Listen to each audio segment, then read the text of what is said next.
প্রতিদিনের চিন্তা ও প্রার্থনা। ৬ই ফেব্রুয়ারি দিনের প্রধান চিন্তা। মনের সমতা রক্ষায় জ্ঞানের পরিচয়।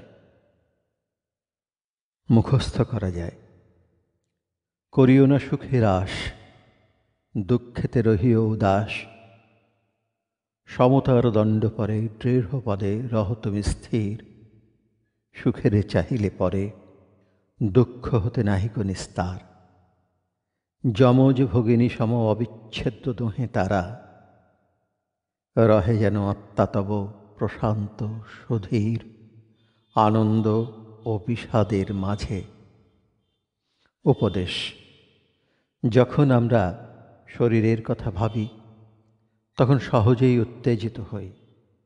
মনের সমতা তখন সহজেই নষ্ট হইয়া যায়।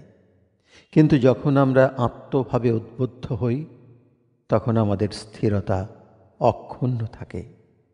ক্ষুদ্রচেতা মানুষ সহজেই বিচলিত হয়, কিন্তু যিনি উচ্চ প্রাণ তিনি সকল অবস্থায় মনের সমতা রক্ষা করিয়া চলেন।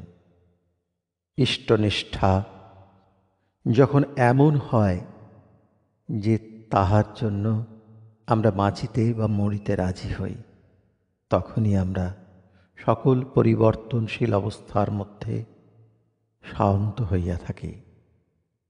প্রার্থনা।